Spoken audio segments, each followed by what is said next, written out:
Hybrid motorcycle nga ba ang sagot para sa mga paparating pa lang na mga electric vehicles dito sa Pilipinas? Or baka hype lang to para makabili tayo ng bagong motorsiklo? Mga bossing, ipinapakilala ko nga pala sa inyo si Yamaha Mio Gear S125 Hybrid Edition. Napakaganda talaga nito kasi bagong-bago to sa impression nating mga riders na nagko-consider talaga ng mga motorsiklong mas makakapagtipid tayo sa mga pang-araw-araw natin. Kaya naman sa video ito, pag-uusapan natin ang specs and key features nito, ang 3 things that I like and 1 good thing to improve about this motorcycle, and our final thoughts about this motorcycle, whether this motorcycle ba is a good motorcycle option or a must-buy motorcycle kind of decision. As of the moment, the Yamaha Mio Gear S125 Hybrid Edition is priced around 81,900 pesos na meron din tayong tatlong kulay dito, which is the ceramic gray, basalt gray at saka matte brown. The matte brown din naman is merong familiar or resemblance kay Honda Click 125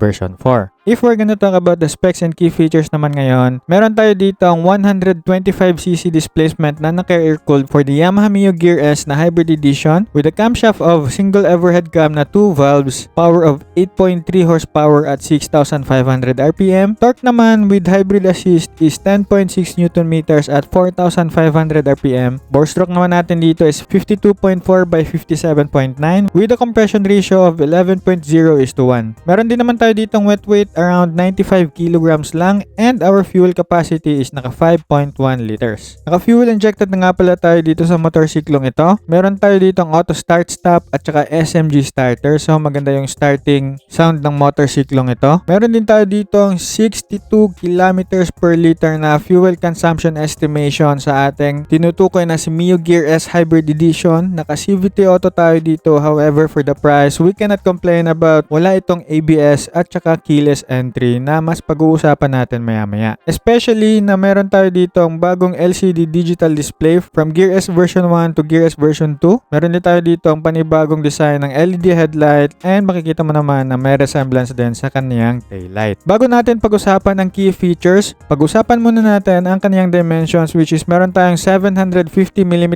na seat height, 135mm na ground clearance, and 1,280mm na wheelbase. Meron din tayo dito ang 110 by 70 by 12 na front tires and 110 by 70 by 12 din na rear tires. Ngayon naman, pag-usapan na natin ang key features. Meron tayo ditong 18.6 na underseat compartment para sa ating Mio Gear S125 na hybrid version. Napakaganda nito kasi pwede magkasya yung helmet, pero disclaimer lang, baka magdedepende pa rin yan sa sizing ng helmet mo, whether it's XXL or ganon. Maybe the standard size of a helmet ang mas magkakasya dito sa Yamaha Mio Gear S125 Hybrid Edition. Meron na rin nga pala tayo dito ang spacious na footboard, and makikita mo meron tayong dual hooks dito, hindi lang dito sa ating harapan para sa mga panggulay-gulay but also here sa may ating upuan. Ang maganda rin dito kasi mga bossing, kasi meron na rin ito ang 12-inch na tubeless tires harap at likod. Isa talaga to sa mga magpapaganda ng specs ng motorsiklo natin, kasi naman 'di ba, kapag meron tayong mga aberya sa kalagitnaan ng daan, usually yung gulong talaga yan, and tubeless tires could really help you a lot by saving time as well as mas madali itong i-repair compare sa naka-tube type lang. Isa rin sa magandang ipinamalas dito ni Yamaha Mio Gear S na Hybrid Edition is that meron na rin itong new 125cc hybrid engine, which means meron na rin tayo dito ang combination of electric at saka yung ating displacement engine that could really help us save more fuel consumption, which is nakita naman natin kanina na the usual fuel consumption of the automatic motorcycles are around 40 to 50 kilometers per liter, but the help of the hybrid engine, we can see na meron na itong fuel consumption of around 62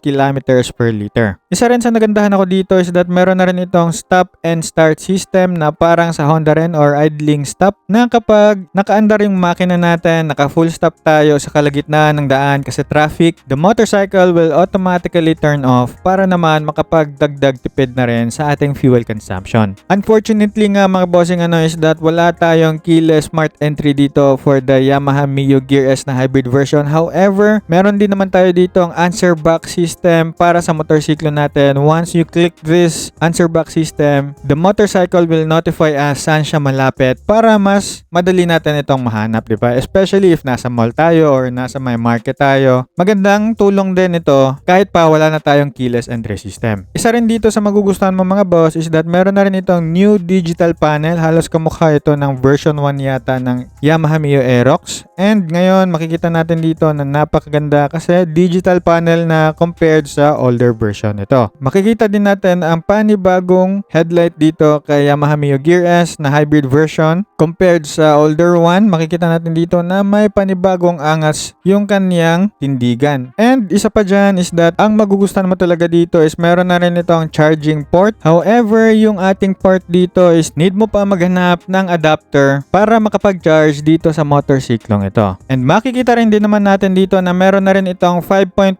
liters of fuel tank capacity. So napakaganda niyan. Hindi na tayo bibitinin yan sa kalagitnaan ng daan. Meron na rin itong katulad sa Yamaha Mio na sporty before na merong backstep instead na sa may harap. Sa likod ito nakalagay para naman mas relax ka just in case na medyo mangangalay yung iyong paa sa may footboard mo. Isa rin sa magugustuhan mo dito mga bossing is that meron na rin itong multifunctional na grab bar. So that simply means meron na rin itong karagdagang chance na pwede mapaglagyan agad ng top box or yung bag na pwede mo lang lagyan ng strap dito. So napakaganda niyan. Karagdagang tulong na rin din yan para sa mga pang-araw-araw natin if we're gonna buy this motorcycle. And itong motorcyclong ito, hindi lang ito maraming accessibility but also meron din itong ino-offer na comfortability. Meron ba naman itong narrow seat? So for this kind of motorcycle, you're gonna feel more relaxed kapag ginagamit mo to sa pang-araw-araw na biyahe mo. And lastly mga bossing, the active styling design of this Yamaha Mio Gear S is maganda yung tindigan, maganda yung kanyang timbang, and hindi naman siya ganyan kalapad, which is napakaganda kasi pwede mo rin ito maipangsingit-singit especially sa mga traffic.